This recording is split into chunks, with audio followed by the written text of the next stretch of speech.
Hello, is that mister Abhimanyu? हाँ जी, कौन? अभिमन्यु जी, मैं .com से बोल रहा हूँ। आपने 5 दिन पहले ये पावर बैकअप बैटरी मोबाइल के लिए बुक किया था। हाँ जी, किया था।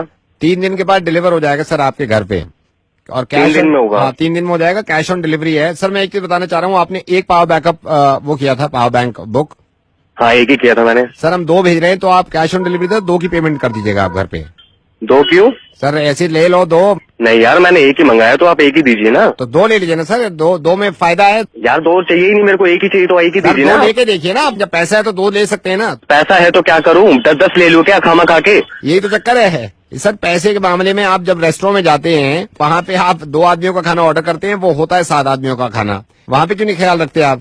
ये समझ में नहीं आता ये ऐसे क्यों होता है। रेडियो मिर्ची से नवीद बोल रहा हूँ। फोन मत काटिएगा जरा, मेरी बात ध्यान से सुन लीजिए प्लीज। मैं गुजारिश कर रहा हूँ आपसे। मुझे मालूम है कि आप अकलमंद इंसान हैं, आपकी समझ में आ गया, लेकिन एक मैं किस्सा आपको सुनाना चाहता हूँ, इसको ध्यान से सुनिएगा। हाँ, एक फैमिली थी बहुत गरीब। इस फैमिली में 4 लोग थे, हस्बैंड, वाइफ और इनके 2 बच्चे, एक लड़का और एक लड़की। बच्चों की उम्र 4 से 6 साल थी। 4 साल का लड़का था और 6 साल की लड़की थी। इनके बाप की तबीयत खराब रहती थी, तो पैसा कमा नहीं सकते थे। ऊपर वाले का कुछ ऐसा करना हुआ कि हस्बैंड की डेथ हो गई। अब इस फैमिली में बचे 3 लोग, माँ और उसके 2 बच्चे। जब हस्बैंड की डेथ हुई तो इनके पड़ोसियों ने मिलकर खाना किया और इनके यहाँ खाना भेजा। खाना वाना खाया सबने। इसके बाद 3-4 दिन निकल गए।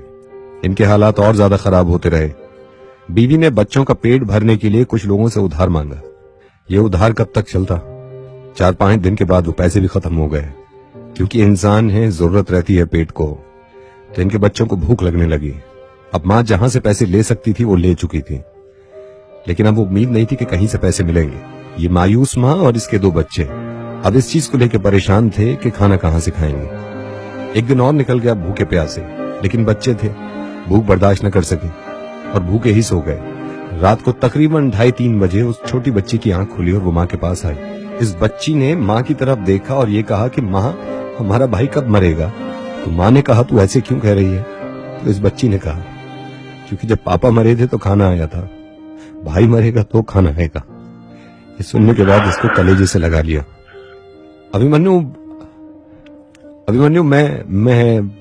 मैं ऐसी बातें करना चाहते ही नहीं हूँ, ना मुझसे हो पाती हैं, लेकिन मजबूर हो जाते हैं। और इतना बड़ा गुनाह नहीं है ये, लेकिन अगर सोचें कि कुछ लोगों के लिए ये खाना ये बहुत जरूरी होता है, बहुत जरूरी, तो मेरी आपसे ये दरख्वास्त है और सभी से जितने लोग ये सुन रहे हैं, अगली बार आप जब भी किसी रेस्टोरेंट में, किसी होटल में या किसी घर की पार्टी में कुछ खाना बनाएं, प्लीज इतना ही लीजिएगा जितना आप खा सकते हैं, और कोशिश करिएगा कि बचा हुआ खाना उनको दे दें जो लोग इस खाने से जी सकते हैं। यार मैं आपको बता रहा हूँ, चाहे मैं आप मर जाऊँ, लेकिन इस चीज का पक्का ख्याल रखूंगा। प्लीज ख्याल रखिएगा, प्लीज ख्याल रखिएगा। Thank you so much Abhimanyu, बहुत बहुत शुक्रिया समझने के लिए। Thank you.